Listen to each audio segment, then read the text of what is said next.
میں اسی کے ساتھ واجب الاحترام برادر عزیز حجت الاسلام والمسلمین عالی جناب مولانا سید کلبر الشیخ صاحب قبلہ بین الاقوامی شخصیت اور بین الاقوامی خطیب، میں ان کی خدمت میں مؤدبانہ گزارش گزار ہوں کہ وہ تشریف لائیں، زیب منبر ہوں اور تمام مومنین کے قلوب کو منور اور مجلہ فرمائیں اپنی تقریر سے اور مصائب سے مصاف فرمائیں۔ پر محمد و آل محمد صلوات چاہتا ہوں۔ آپ حضرات کی خدمت میں گزارش ہے کہ ایک مرتبہ سورہ الحمد اور 3 مرتبہ سورہ اخلاص کی تلاوت فرما کے مرحوم سید اخلاق حسین ابن مرحوم سید اشفاق حسین کی روح کو ہدیہ ثواب کریں۔ فاتحہ۔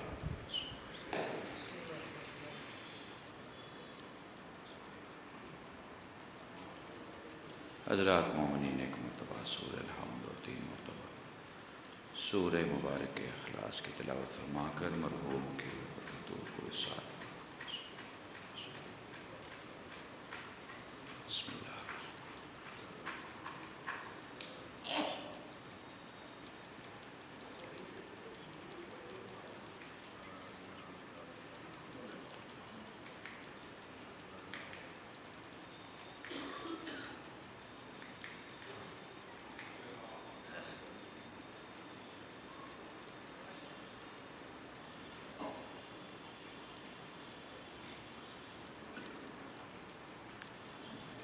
اعوذ باللہ من الشیطان اللعین الرجیم، بسم اللہ الرحمن الرحیم۔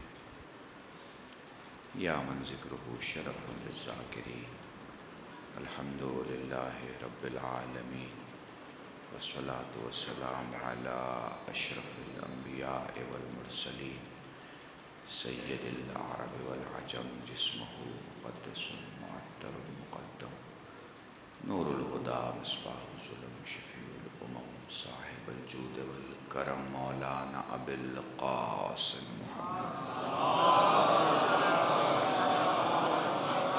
حبیب آلہ الطیبین الطاہرین المعصومین المظلومین وشفیع المذنبین۔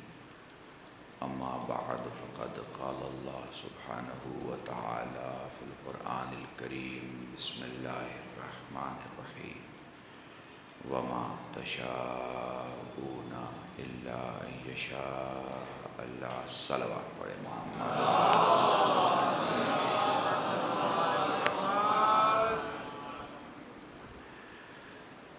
حضرات مومنین، بہرحال اگلے 50-55 منٹ تک جس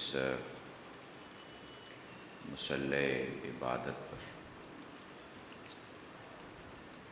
جو ذکر ہمیں ساتھ مل کے کرنا ہے، نہ میں آپ سے الگ ہوں نہ آپ مجھ سے جدا ہیں۔ میں مجلس میں اس بات کا قائل نہیں ہوں کہ کوئی پڑھنے والا ہو اور کوئی سننے والا ہو۔ میں اس بات کا قائل ہوں کہ دونوں شہر ولایت کا سیر کرنے والے ہوں، ساتھ چلتے جائیں اور ساتھ دیکھتے جائیں کہ وہ کتنے بڑے تھے اور ان کا خدا کتنا بڑا۔ ایک بار درود پڑھے محمد۔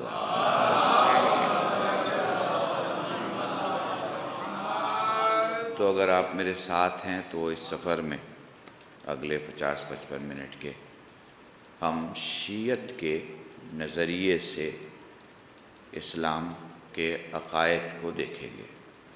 یہ چھوٹا سا عنوان ہے اور میرے خیال سے مجھے کوئی بھی سن رہا ہو،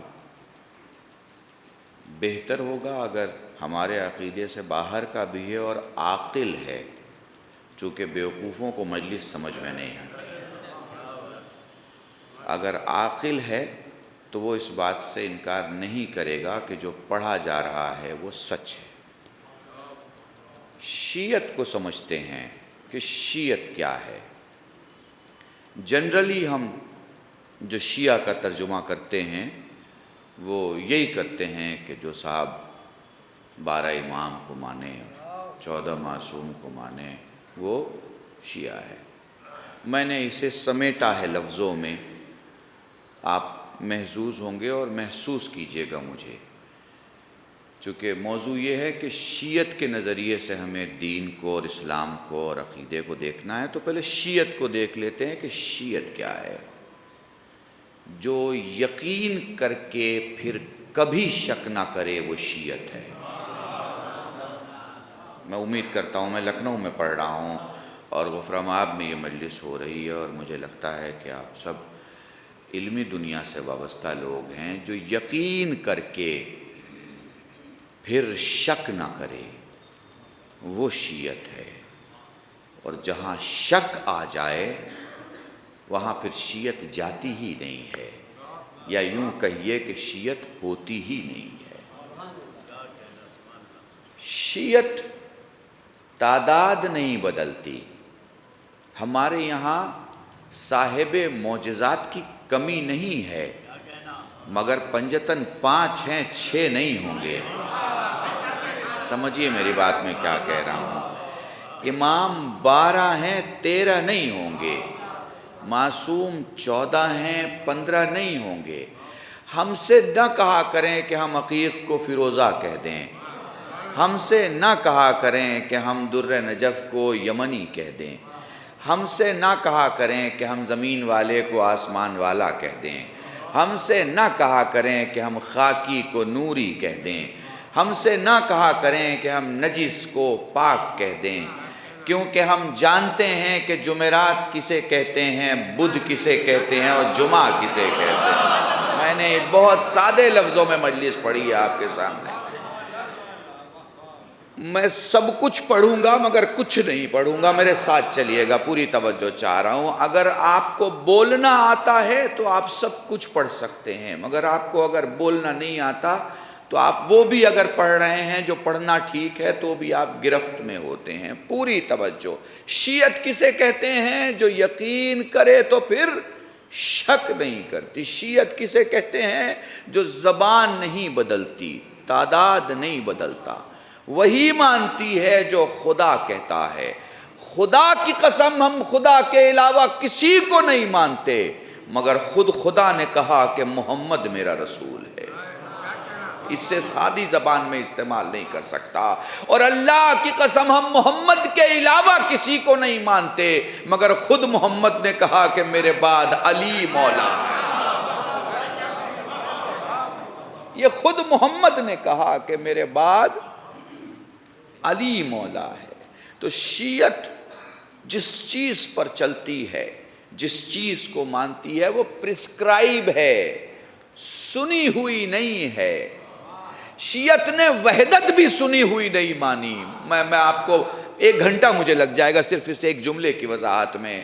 وحدت بھی سنی ہوئی نہیں مانی۔ اب تھوڑا سا ویاکھیا کر دوں آپ کے سامنے، آپ مجھے مجبور کر رہے ہیں۔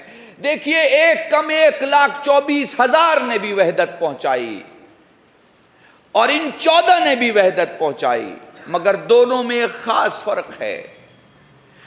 انہوں نے سن کے پہنچائی۔ نہیں، میرے مجمع نے پھر غور نہیں کیا۔ نہیں، اسے اور بدلوں۔ آدم آئے، آدم نے وجود الہی کے لیے باتیں کہیں کہ وہ ہے اور وہ ایک ہے، ٹھیک ہے نا؟ نوح آئے، کہا کہ وہ ہے اور وہ ایک ہے۔ ابراہیم آئے، انہوں نے کہا کہ وہ ہے اور وہ ایک ہے۔ موسیٰ اور عیسیٰ آئے، کہا کہ وہ ہے اور وہ ایک ہے۔ آ رہی ہے بات سمجھ میں؟ انہوں نے کہا، کیا دیکھ کے کہا؟ کیا دیکھ کے کہا؟ نہیں نا، انہوں نے تو اپنی پوری زندگی میں التماس کیا، التجا کی، گزارش کیا، دعا کی، پروردگارہ ایک جلوہ دکھا دے۔ یہ سجدوں میں رہے جلوہ دکھا دے، رکوع میں رہے جلوہ دکھا دے، نماز روزوں میں رہے جلوہ دکھا دے، تبلیغات میں رہے جلوہ دکھا دے، دنوں رات میں رہے جلوہ دکھا دے، زندگی کے ایام گزارے جلوہ دکھا دے۔ یہ 1,24,000 سب نے کہا پروردگارہ ایک جلوہ دکھا دے۔ کوئی بیابانوں میں، کوئی جنگلوں میں، کوئی زمینوں میں، کوئی آسمانوں میں، کوئی دریاؤں میں، کوئی پہاڑوں میں، الگ الگ نبی کی الگ الگ زندگی لفظوں میں بیان کر رہا ہوں۔ سب کی خواہش تھی مالک ایک جلوہ دکھا دے، مگر کسی کو جلوہ دکھا کیا؟ نہیں دکھانا، کسی کو جلوہ نہیں دکھا۔ آواز آئی کہ نہیں یہ تیری ایبیلٹی سے باہر کی بات ہے، یہ تیرے ایبیلٹی سے باہر کی بات ہے، یہ تیری طاقت سے باہر کی بات ہے، یہ تیری پورا وجود ہے، وجود کی کیفیت سے باہر کی بات ہے، تو جلوہ نہیں دیکھ سکتا، جلوہ نہیں دیکھ سکتا۔ تو وحدت سب نے پہنچائی ہے، سن کے پہنچائی ہے۔ آؤ علی کے پاس، پوچھو وہ کتنا ہے، تو علی کہتے ہیں وہ ہے اور وہ ایک ہے، مگر ایک جملے کے ساتھ علی کہتے ہیں، جب سائل کہتا ہے مولا دیکھا ہے کیا، تو فرماتے ہیں علی ایسے خدا کی عبادت کر ہی کیسے سکتا ہے جسے دیکھا نہ ہو۔ میں نے پوری مجلس سے ایک جملے میں پڑھی ہے کہ شیعت میں اور غیر شیعت کے فرق کو محسوس کرو، سن کے خدا بتانا اور ہے، دیکھ کے خدا کے سجدے میں گر جانا اور ہے۔ درود پڑھیں محمد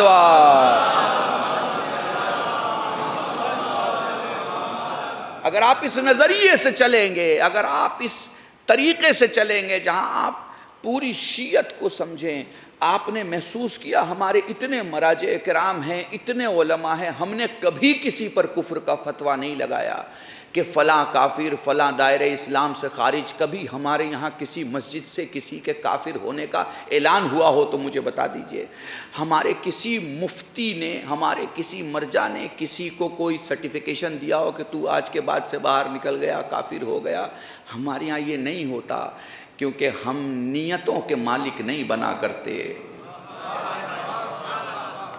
ہم نیتوں کے مالک نہیں بنا کرتے، ہمیں پتہ ہے کہ ہمیں کیا بولنا ہے کیا نہیں بولنا ہے۔ ایک جملہ ہے میرا، اس فرش عزا کے صدقے سے ہمارے 10 سال کے بچے کی آنکھوں میں اتنا نور آ جاتا ہے کہ چند سفید پرچیوں پر مسلم رہنماؤں کے نام لکھ دو تو وہ بچے بتا دیں گے درود کہاں بھیجنا ہے، لعنت کہاں بھیجنی۔ درود پڑھیں محمد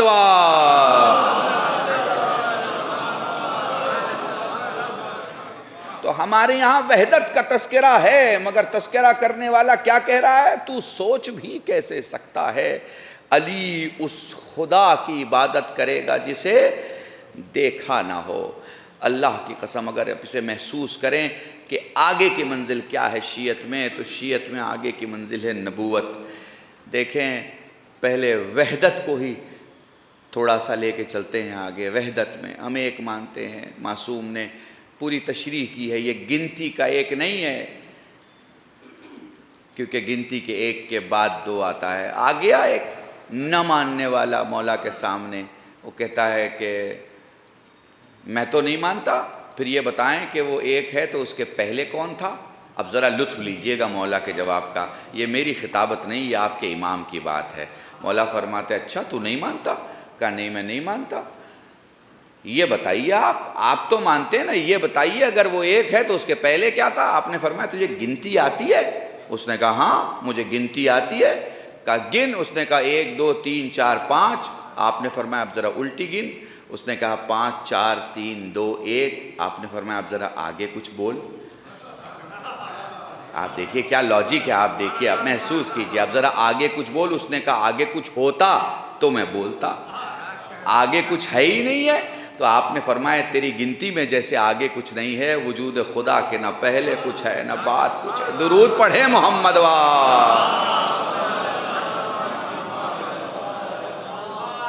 آپ کے یہاں چیز مل جائے گی نا، وہ کہیں نہیں ملے گی۔ بس ممبروں کا استعمال صرف ذکر مولا کے لیے کرتے رہیے، جھگڑوں کے لیے نہ کیجیے۔ بس اس کا استعمال ان کے وچاروں کے آدان پردان کے لیے کیجیے، اپنے جھگڑوں کے لیے نہ کیجیے۔ درود پڑھیں محمد وآلہ محمد۔ کیونکہ انہوں نے جو آپ کو سکھا دیا ہے وہ کوئی آپ کو سکھا نہیں سکتا ہے، کوئی آپ کو بتا نہیں سکتا ہے، کوئی آپ کو وہ کچھ دے نہیں سکتا ہے جو انہوں نے دیا۔ آئیے چلتے ہیں نبوت کی طرف کہ شیعت کا عقیدہ نبوت کیا ہے۔ بھئی یہ بھی تو ہم سے کہا جاتا ہے کہ صاحب یہ عظمت امامت کو عظمت نبوت سے بڑھا دیتے ہیں۔ بھئی جہاں تک خاتم النبیین کا معاملہ ہے بھائی، ہم نے کبھی نہیں کہا، ہم نے تو کیا، ہمارے 13 معصوموں نے کبھی نہیں کہا کہ ہم محمد جیسے۔ آپ بتا دیجئے، آپ نے کسی سے سنا ہے؟ مگر رسول نے کہا ہے کہ یہ سب ہمارے جیسے۔ رسول نے کہا ہے کہ یہ سب ہمارے جیسے. یا علی انت منی و انا منکا، اے علی تو مجھ جیسا میں تجھ جیسا. امام حسن کے لیے آپ کو مل جائے گا، بی بی فاطمہ کے لیے آپ کو مل جائے گا، مگر 13 معصوموں کی زندگی کے کلام سے مجھے دکھا دو جہاں 13 معصوموں میں سے کسی ایک نے کہا ہو کہ ہم محمد جیسے.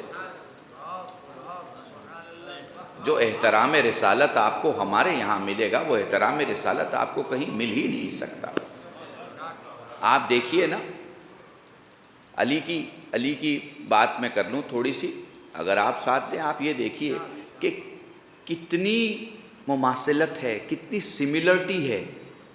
دیکھیے رسول میں 2 خاص معجزے تھے، میں نے بمبئی میں یہ جملہ پڑھا، اور ویسے تو 24 خاص علامتیں ایسی تھیں، بعض علماء نے کہا 100 علامتیں، مگر ان 100 میں سے خاص 24 تھی. ان 24 میں سے 2 میں آپ کے سامنے بیان کرتا ہوں. وہ 2 خاص ایسی تھیں کہ رسول جب بھی پبلک میں ہوتے چھپ نہیں سکتے، چونکہ جسم سے خوشبو بھی آتی اور جسم سے نور بھی. اب اگر آپ جاگ رہے ہوں تو میں آپ کو مثال دے دوں. آپ تو ہر شب جمعہ حدیث قصہ پڑھتے ہیں، تو حدیث قصہ میں کیا واقعہ آپ پڑھتے ہیں؟ یہی نا کہ نواسوں نے کہا کہ نانا کی خوشبو آ رہی ہے. دیکھیں پہلے وجود محمد کو سمجھیں. عرب میں نا، بدو عربوں میں خوشبو کا تو کوئی وجود تھا ہی نہیں. وہ تو اپنے جسم کی بو سے پہچانے جاتے تھے. پتہ نہیں میرا لکھنؤ کا مجمع سمجھ پا رہا ہے نہیں سمجھ پا رہا ہے، ہاں؟ لیکن اس بو والوں میں خوشبو کی بنیاد جو رکھ دے اسے محمد کہتے ہیں. یہ قبیلے اور خاندان کی بو سے پہچانے جاتے تھے کہ یہ فلاں علاقے کے ہیں، یہ فلاں خاندان کے ہیں، یہ فلاں قبیلے کے ہیں. ان میں خوشبو. اچھا، شیعہ سنی دونوں کتابوں کی ذمہ داری سے کہہ رہا ہوں. شیعہ کتابیں یہ کہتی ہیں، اہل سنت والجماعت کی کتابیں یہ کہتی ہیں کہ اتنی خوشبو تھی جسم مطہر میں، اتنی خوشبو تھی کہ جس راستے سے نکلتے گھنٹوں تک لوگ محسوس کر لیتے کہ اس راستے سے رسول گزرے ہوں گے.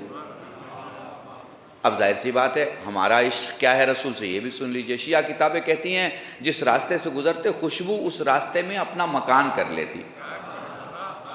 اب محسوس کیجئے گا، عشق یہیں سے محسوس کیجئے گا. 3 دنوں تک جو بھی اس راستے سے گزرتا یقین کر لیتا رسول اس راستے سے گزرے ہوں گے. ٹھیک ہے، جسم سے چھن چھن کے نور نکلتا. اہل سنت والجماعت کی کتابیں کیا کہتی ہیں کہ ازواج رسول کہتی ہیں کہ ہم کھوئی ہوئی سوئی ڈھونڈ لیا کرتے تھے. ٹھیک ہے نا، یہی ہے. شیعہ کتابیں کیا کہتی ہیں؟ دیوار کے جس طرف رسول نماز پڑھتے دیوار کے اس پار کا مسافر اپنے گھر پہنچ جاتا.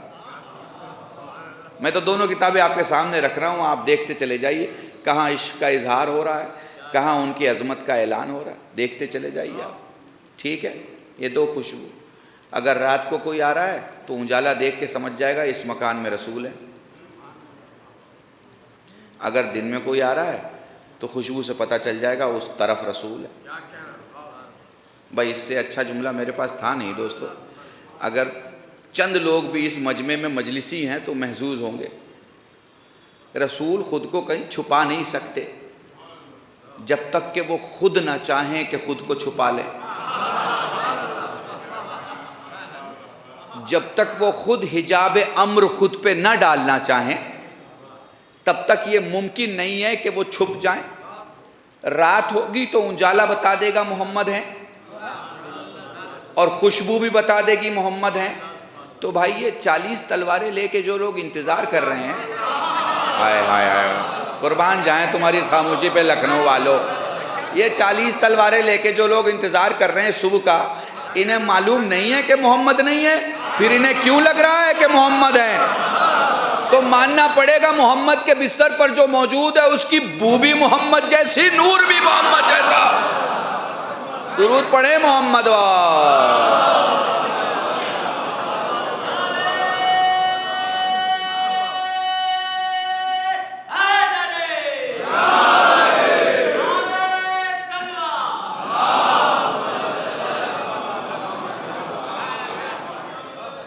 محسوس کر رہے ہیں. تو یہ علامتیں ہیں اللہ کی قسم. اور ایک علامت تو یہ لکھی کہ صاحب جو کوئی بھی جس کا بھی قد رسول سے بڑا ہوتا اسی وقت تک بڑا رہتا جب تک وہ اپنے گھر میں ہے. جیسے ہی وہ گھر سے نکل کے رسول سے ملنے کا ارادہ کرتا، جیسے جیسے رسول کے نزدیک ہوتا اس کا قد چھوٹا ہو جاتا۔ خدا چاہتا ہی نہیں کہ کسی وجود کا قد محمد سے بڑا ہو۔ اب محمد خود کسی کو کاندھوں پہ چڑھا کے اس کا وجود بڑا کرے، یہ تو محمد جانے اور وہ جانے۔ درود پڑھیں محمد والے محمد۔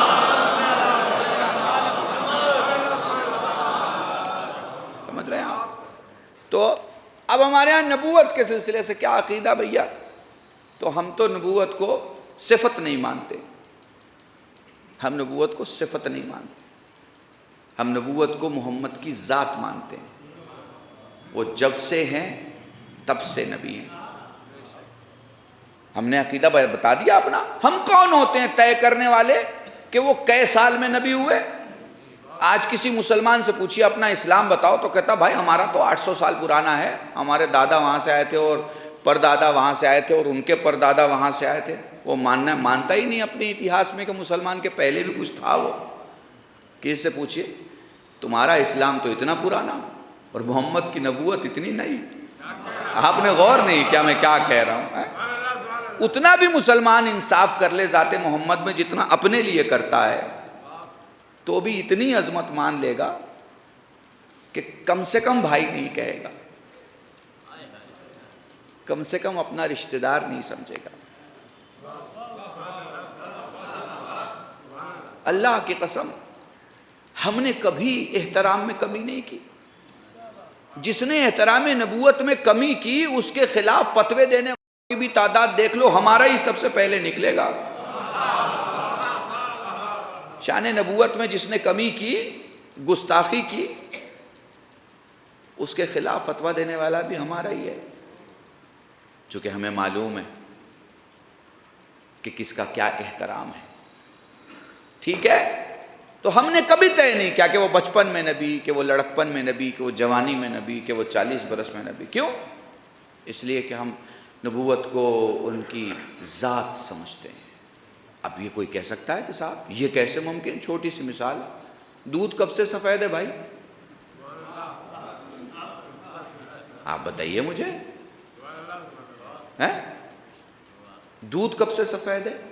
تو آپ کہیں گے صاحب جب سے ہے تب سے سفید ہے۔ میں نے کہا کیوں بھائی؟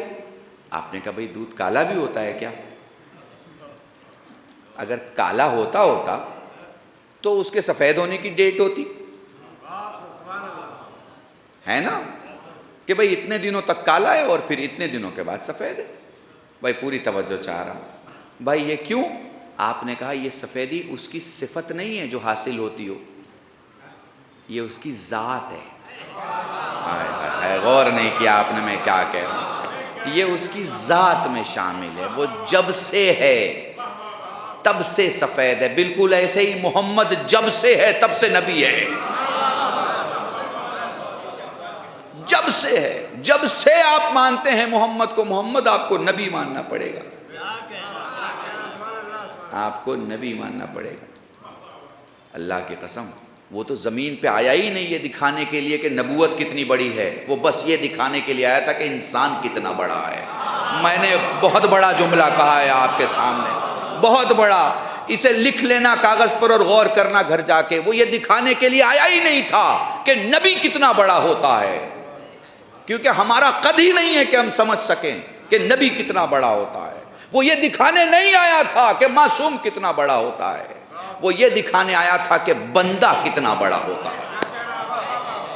یہ محمد کی معراج محمد کی معراج نہیں ہے، بندگی کی معراج ہے۔ میں نے کیا کہا آپ سے؟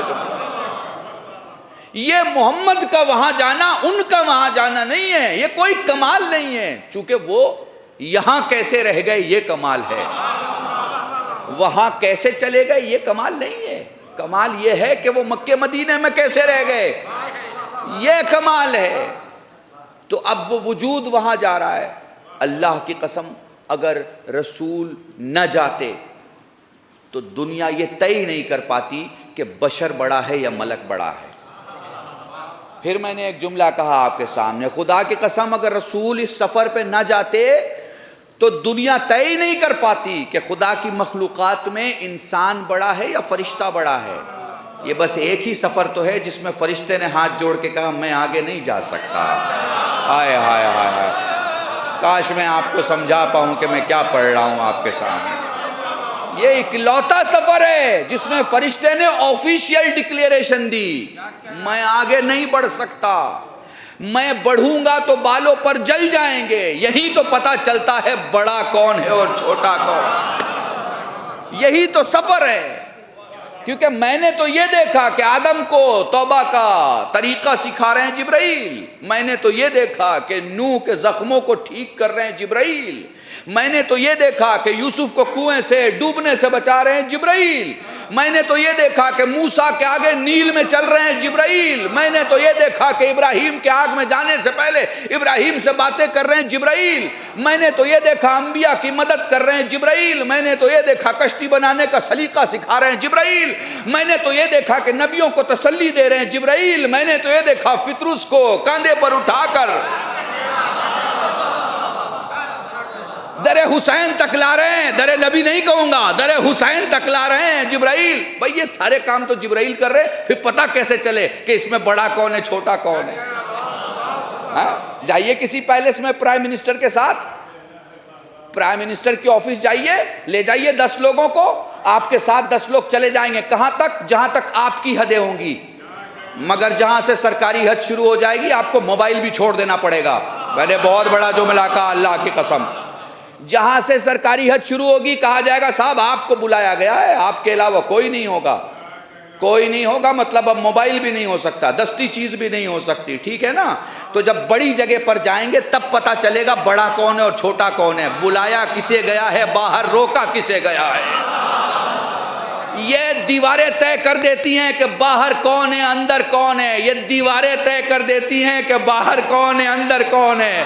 کمال ہے لکھنؤ والوں، یہ دیواریں بتاتی ہیں کہ کعبے کے باہر کون ہے، کعبے کے اندر کون ہے. درود پڑھے محمد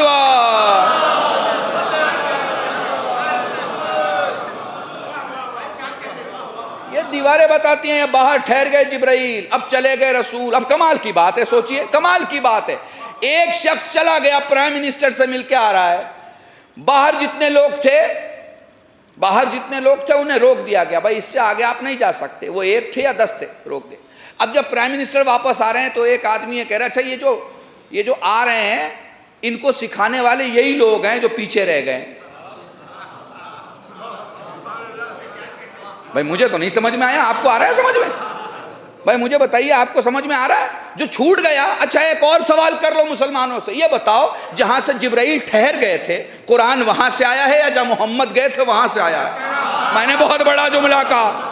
بھائی پوری توجہ، یہ بتاؤ قرآن کہاں سے آیا ہے؟ قرآن وہاں سے آیا ہے جہاں جبرائیل ٹھہر گئے تھے یا قرآن وہاں سے آیا ہے جہاں محمد گئے تھے؟ تو کہیے صاحب جہاں محمد گئے تھے وہاں سے قرآن آیا. ہمیں یار پھر دماغ خراب کیوں کر رہے ہو؟ جب محمد وہاں تک گئے تھے جہاں سے قرآن آیا ہے تو وہ قرآن کیسے سکھا سکتا ہے جو دور کھڑا ہے؟ آیا درود پڑھیں محمد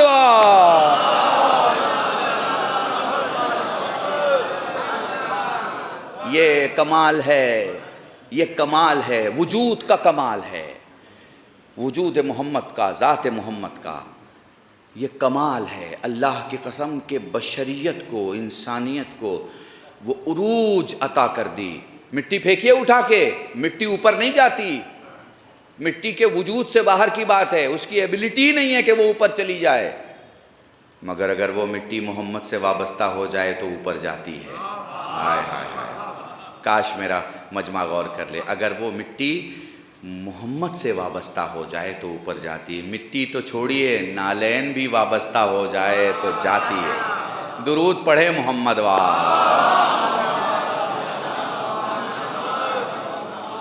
یہ وہ گھرانہ ہے اللہ کی قسم، یہ وہ باعظمت مقامات ہیں خدا کی قسم، یہ وہ لوگ ہیں خدا کی قسم کہ آپ لاکھ چاہیں کہ ان کی تعریف و توصیف ایک تقریر میں بیان کر لیں، یہ پاسبل نہیں ہے.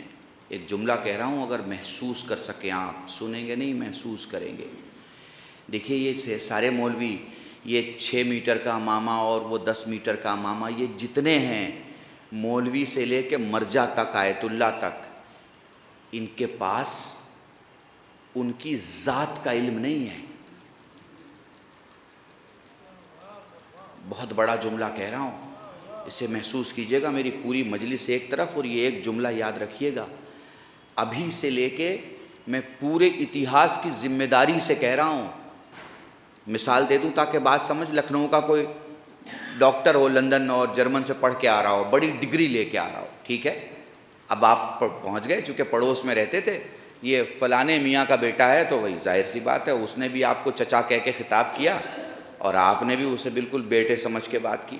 اس نے آدھے گھنٹے آپ سے بات کی, آپ کو پتہ چل گیا وہ کیا کہہ رہا ہے. آپ کے پاس اس کی بات کا علم ہے, اس کی ذات کا علم نہیں ہے. یہ جو آدھے گھنٹے آپ کی گفتگو آپ کے پڑوس کے بھتیجے صاحب سے ہوئی ہے, اس بات کو اسلامک اتہاس میں دور تک لے جاؤ تو بات سمجھ میں آئے گی. تو آپ کو اس کی باتوں کا علم ہوا, اس کی ذات کا علم نہیں ہے کہ وہ میڈیکل سائنس کے کتنے رموز اپنے سینے میں چھپائے ہوئے ہیں. آپ کے پاس اس کی ذات کا علم نہیں ہے. اس نے آدھے گھنٹے بات کی آپ سے, آپ کے پاس اس کی باتوں کا علم ہے. تو یہ جتنے مولوی ہیں, جتنے علماء ہیں, یہ جتنے در اہل بیت کے فقیر ہیں, یہ جتنے بارگاہ مولا میں ہاتھوں کو پھیلا کے کھڑے ہیں, یہ سارے کے سارے اہل بیت کی باتوں کے عالم ہیں, ذات کے عالم نہیں ہیں. آپ نے غور نہیں کیا, یہ اہل بیت کے باتوں کے عالم ہیں. انہوں نے جو بولا, اور اس لیے نہیں بولا کہ آپ نہ سمجھیں, کیونکہ اگر اس لیے بولتے کہ آپ نہ سمجھیں تو سمجھ ہی نہیں پاتے. ٹھیک ہے, آپ 4 لوگ کھڑے ہیں, کامن لینگویج میں بات کر رہے ہیں, 2 کے پاس کوئی اسپیشل لینگویج ہے. اگر آپ چاہتے ہیں کہ 2 نہ سمجھیں تو آپ اس زبان میں بات کرتے ہیں جو زبان سامنے والے کو سمجھ میں نہیں آتی. اگر آپ چاہ جائیں کہ آپ وہ بولیں جو دوسرا نہ سمجھے تو پھر آپ بول سکتے ہیں. پھر وہ بھی اگر چاہ جاتے کہ ہم جو بولیں وہ کوئی نہ سمجھے تو وہ بولتے رہتے اور کوئی نہ سمجھ پاتا. ہائے ہائے ہائے ہائے. مگر انہوں نے چاہا کہ لوگ سمجھیں اور پھر بولا. اگر نہ چاہتے تو کمال کی بات ہے نا, لوگ چادر میں چھپ جاتے ہیں, یہ چادر میں دکھ جاتے ہیں. میں نے بہت بڑا جملہ کہا ہے. درود پڑھیں محمد تو ہمارے یہاں نبوت کے لیے ایک کسوٹی ہے. ہم نبی کو نبی مانتے ہیں, اور جب سے ان کے وجود کو مانتے ہیں تب سے نبی مانتے ہیں. ٹھیک ہے, اب نبی اناؤنس کر رہے ہیں, نبی اعلان کر رہے ہیں. کس کا اعلان کر رہے ہیں؟ اپنے وسیع کا. بند کمرے میں کیا ہے کیا؟ آپ مجھے بتائیے. بند کمرے میں اعلان کیا ہے علی کا؟ نہیں نا. علی کا اعلان بہت بڑے مجمع میں کیا ہے. کتنے بڑے مجمع میں؟ 1.25 لاکھ. آپ آسان سمجھتے ہیں 1.25 لاکھ؟ آپ آسان سمجھتے ہیں 1.25 لاکھ؟ 125 کروڑ کا دیش ہے یہ. 125 کروڑ کے دیش میں بھی دلی میں رام لیلا میدان میں جو 1.25 لاکھ کا مجمع جمع کر دے وہ سب سے بڑا نیتا ہوتا ہے. 5000 لوگ نہیں ملتے. 1.25 لاکھ کا مجمع 125 کروڑ کے دیش میں جمع کرنا مشکل ہو جاتا ہے. کتنے لوگ لگائے جاتے ہیں, کتنی بسیں بانٹی جاتی ہیں, کتنے پیسے دیے جاتے ہیں کہ بھیا تم وہاں سے لانا اور تم وہاں سے لانا اور تم وہاں سے لانا. یہاں تو لائے نہیں گئے, جو ساتھ تھے انہی کی بات ہو رہی ہے.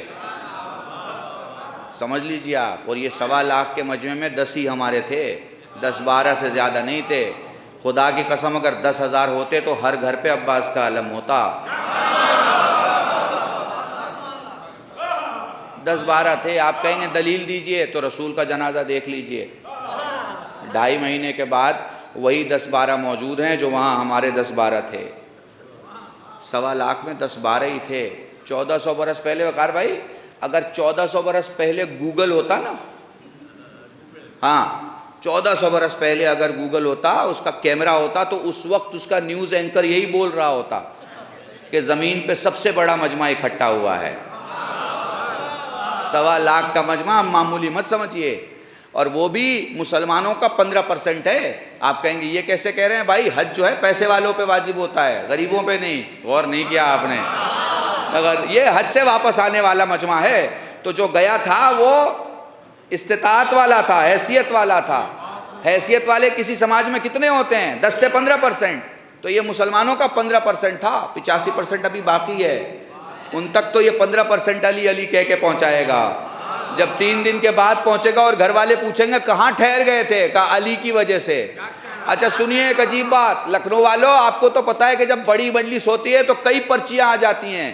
منگل کو فلاں جگہ مجلس ہے، بدھ کو فلاں جگہ مجلس ہے، جمعرات کو فلاں جگہ مجلس ہے، سنیچر کو فلاں جگہ ہے، اتوار کو فلاں جگہ ہوتا ہے نا. آپ نے دیکھا ہے نا پریکٹیکل لائف میں کئی پرچیاں آتی ہیں، کئی اعلان ہوتے ہیں. بڑے مجمع میں کئی اعلان ہوتے ہیں. پہلا مجمع ہے غدیر کا، علی سے شروع ہوا، علی پہ ختم ہو گیا. پھر کوئی اعلان نہیں ہوا، کسی کی پرچی نہیں بٹی، کسی کا نام نہیں لیا گیا. اللہ کی قسم اگر کسی کا نام لیا گیا ہوتا نا تو اسلامی کتابوں سے غدیر تو باقی رہتا، ہیرو بدل جاتا. آئے ہائے ہائے، میں کیا کہہ رہا ہوں آپ سے. مگر رسول نے کوئی جگہ خالی نہیں رکھی، کوئی جگہ خالی نہیں رکھی، کوئی نام نہیں رکھا جا سکتا، کوئی پرچی نہیں بٹی، کسی کا اعلان نہیں ہوا. ایک ہی مجمع. تو اس زمانے میں اگر گوگل ہوتا تو یہی اعلان کرتا کہ زمین پہ سب سے بڑا مجمع. جیسے آج گوگل اعلان کر رہا ہے کہ زمین پہ سب سے بڑا مجمع کربلا میں جمع ہوتا ہے. اور نہیں کیا آپ نے؟ اس زمین نے 2 ہی مجمع دیکھے ہیں، یا باپ کا مجمع یا بیٹے کا مجمع. کہاں بیٹھے ہو لکھنؤ والو؟ 2 ہی مجمع ہیں، تیسرا مجمع نہیں ہونے والا.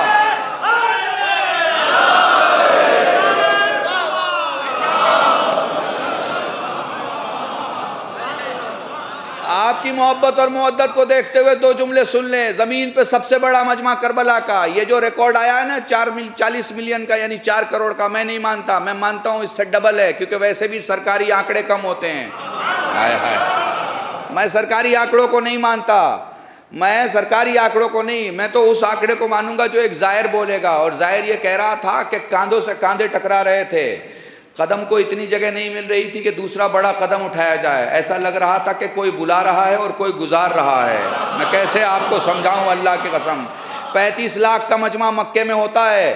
40 سے 50 لوگ ہر سال کچلے جاتے ہیں. 40 سے 50 لوگ ہر سال کچلے جاتے ہیں. یہ 6 کروڑ کا مجمع جمع ہوتا ہے. ہر آدمی اپنے گھر واپس اس لیے جاتا ہے کہ ضامن وہ ہیں. میں غور نہیں کیا پھر آپ نے میں کیا کہہ رہا ہوں. ضمانت ان کی ہوتی ہے، ضامن وہ ہیں. 2 مجمع ہے دوستو. اچھا اب آپ ہندوستان میں رہتے ہیں اور اتر پردیش کے کیپٹل لکھنؤ میں رہتے ہیں تو تھوڑی سی سیاسی بیداری آپ میں ضرور ہوگی. جب کہیں مجمع جمع ہوتا ہے نا تو یہ طے ہو جاتا ہے کہ کوئی بڑا آ رہا ہے. اس سے بڑا جملہ میرے پاس نہیں تھا میرے دوستو.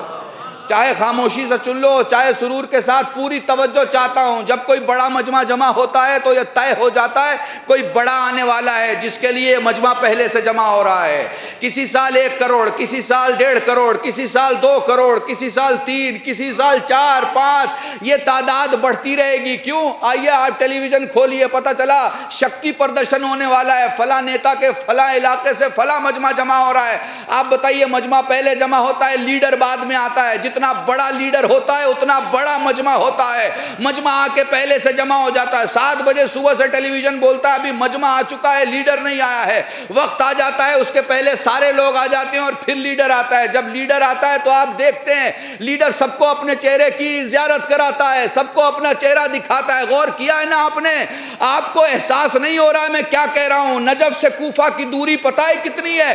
نجف کی میونسپل ختم ہوتی ہے، کوفہ کی میونسپل کارپوریشن شروع ہو جاتی ہے. میرا مولا جب آئے گا تو کوفے میں موجود ہوگا. پوری توجہ چاہ رہا ہوں، حکومت کوفے سے چلے گی.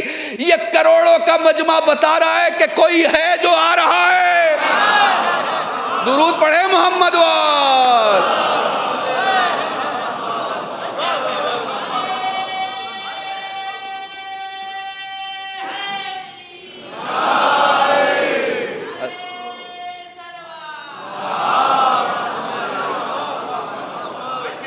اتنا بڑا مجمع بتا رہا ہے کہ کوئی ہے جو آ رہا ہے.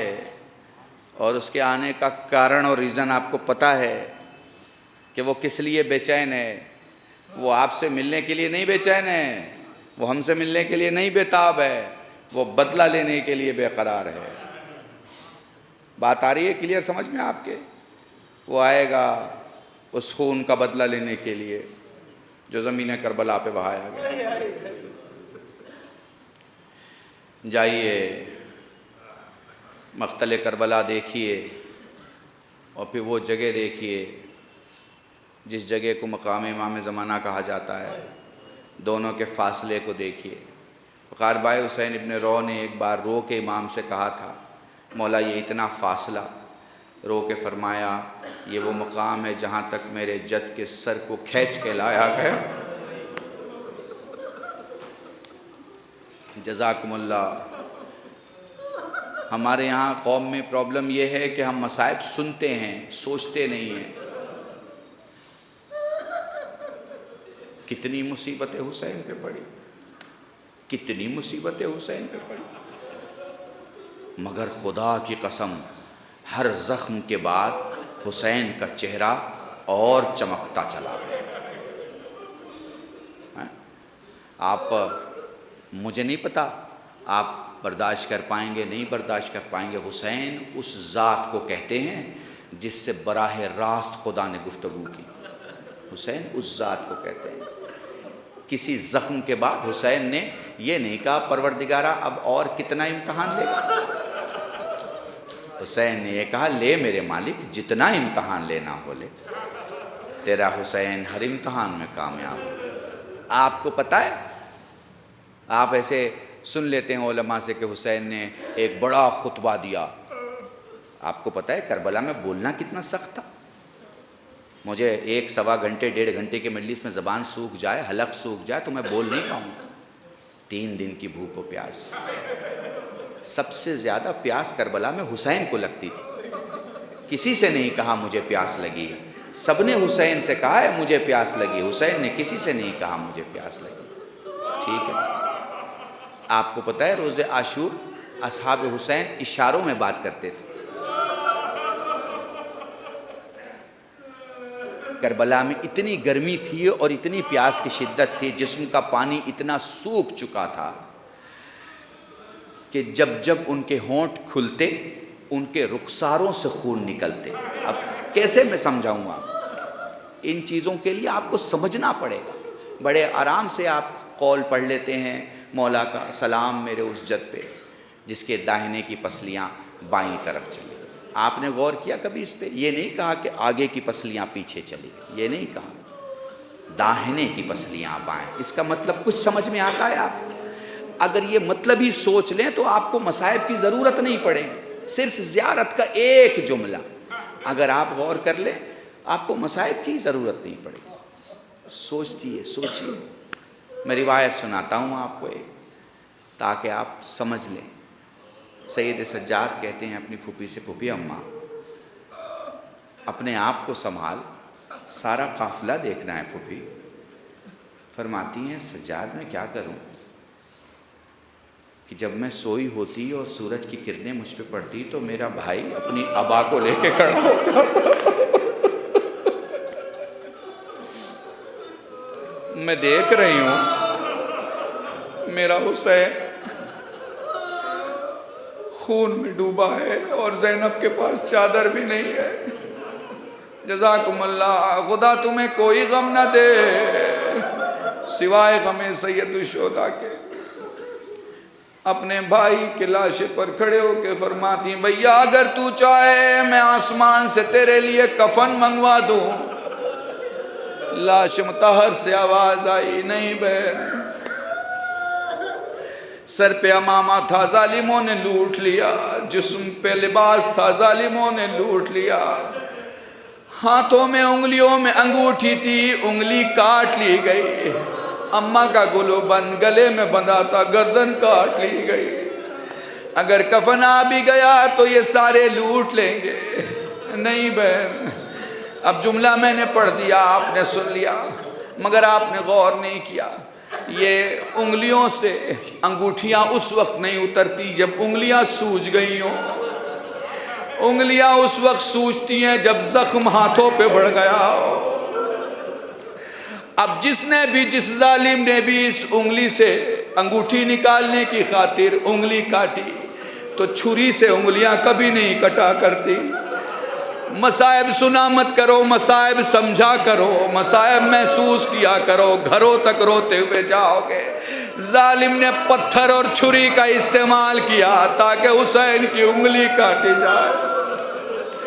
بس غور کر لیا کرو، تمہارا گریہ بند نہیں ہوگا، چونکہ تمہارے پاس جو سچی طاقت ہے گریے کی طاقت ہے۔ جب بھی رویا کرو شرما کے مت رویا کرو، جب بھی رویا کرو بآواز بلند رویا کرو، اس لیے کہ نبی کی بیٹی کہیں سن رہی ہے، علی کی بیٹی کہیں کھڑی ہے، حسین کی 4 سال کی بیٹی اپنی دادی کے ساتھ کہیں کھڑی ہے۔ جزاکم اللہ، جزاکم اللہ۔ خدا تمہیں کوئی غم نہ دے سوائے غم سید الشہداء کے۔ 2 روایت مصائب کی سن لو اور مجلس تمام ہے کہ مرد مومن کی مجلس ہے۔ وہ لو حسین خیمے میں آئے، وہ لو حسین نے سب کو سلام کیا، وہ لو حسین میدان میں آ گئے، چاروں طرف سے تیر و تبر کی بارش ہوئی، میرا مظلوم امام گھوڑے سے زمین پہ آیا، میں نے مقاتل میں پڑھا، 82 بار حسین نے اٹھنے کی کوشش کی، مگر جب حسین سے اٹھا نہیں گیا، حسین نے اپنی کونیوں کی طاقت سے اپنی گردن اونچی کی، زمین کربلا کو اٹھتا ہوا دیکھا، سوال کیا زمین کربلا تو کیوں بلند ہو رہی ہے؟ زمین جواب دیتی ہے مولا زینب پکار رہی ہے۔ علامہ حافظ کفایت حسین مرحوم یہ جملہ پڑھا کرتے تھے کہ زمین کربلا پہ جب زینب کو حسین دکھائی نہیں دیے، تلے زینبیہ پر جا کر کھڑی ہوئی کہتی ہے آسمان مجھے میرا حسین دکھائی نہیں دیتا، اے ذوالجناح مجھے میرا حسین دکھائی نہیں دیتا، اے زمین کربلا مجھے میرا حسین دکھائی نہیں دیتا۔ زمین بلند ہونے لگی، امام فرماتے واپس پلٹ، میری زینب میرے زخموں کو نہیں دیکھ سکتی۔ جزاکم اللہ، جزاکم اللہ، جزاکم اللہ۔ بولو ذوالجناح طواف کرتا کرتا اپنے مولا سے کہہ رہا ہے مولا بس ایک کام کر، خود کو میری پیٹھ پہ ڈال دے۔ فرماتے ہیں کیا کرے گا؟ مولا تجھے کربلا سے لے جاؤں گا۔ کہاں لے جائے گا؟ تیرے نانا کے روزے پہ لے جاؤں گا، تیری ماں کی مرقد پہ لے جاؤں گا، تیرے بابا کے روزے پہ لے جاؤں گا۔ فرماتے ہیں ذوالجناح وہ دیکھ میرا نانا موجود ہے، وہ دیکھ میرا بابا موجود ہے، وہ دیکھ نشیب میں میری ماں موجود ہے، وہ دیکھ سارے کے سارے موجود ہے، بس ایک کام کر اپنی گردن کو میرے بازوؤں کے درمیان حمائل کر دے۔ اس نے گردن حسین کے بازوؤں کے درمیان رکھی، فرماتے ہیں ذرا مجھے اٹھا، اس نے دھیرے سے گردن اونچی کی، حسین خود بخود کھڑے ہونے لگے، ذرا اور بلند کر، اس نے اور گردن اٹھائی، ذرا اور گردن اٹھا، اس نے اور گردن اٹھائی۔ مولا کیا دیکھنا چاہتا ہے؟ ذوالجناح دیکھوں تو صحیح میرا علی اکبر کہاں سو رہا ہے، ہائے رے حسین، ہائے رے کربلا، ہائے رے علی اکبر، الا لعنت اللہ علی القوم الظالمین وسیعلم الذین ظلموا ای منقلبون انا للہ و انا الیہ راجعون۔ اللہم ارزقنا ایمانا صادقا ولسانا ذاکرا وعلما نافعا وولدا صالحا وعملا متقبلا وتوبة نصوحا وصلی اللہ علی محمد وآلہ الطیبین الطاہرین بفضلک ورحمتک یا ارحم الراحمین۔ پروردگار ہمیں جو غریبوں کو توانگر بنا، بیمار کربلا سید سجاد کی صدقے شفاء کلی عطا فرما، مرحومین و مرحومات کی مغفرت فرما، حضرت حجت کے ظہور میں تاجیل فرما، سب کو ان کے ناصرین میں شمار فرما، گناہوں کو معاف فرما، دعاؤں کو قبول فرما، مرحومین و مرحومات کی مغفرت فرما۔ اس بڑے شہر میں رزق کے سلسلے سے جو لوگ آئے ہیں ان کے رزق میں کثیر وسعت و برکت عطا فرما، جو مقروض ہوں ان کے قرض کو غیب سے ادا فرما، لا ولد ہوں انہیں اولاد عطا فرما، اولاد والوں کی اولاد کو سیرت صالحہ سے آراستہ فرما، حضرت حجت کے ظہور میں تاجیل فرما، ہم سب کو ان کے ناصرین میں شمار فرما، ہمارے ان چند آنسوؤں کو بارگاہ زہرا میں شرف قبولیت عطا فرما۔ حضرات مومنین ایک مرتبہ سورہ الحمد 3 مرتبہ سورہ مبارک اخلاص کی تلاوت فرما کر مرحوم کی روح کو اصال فرمائیں۔ صلی اللہ علیہ وسلم۔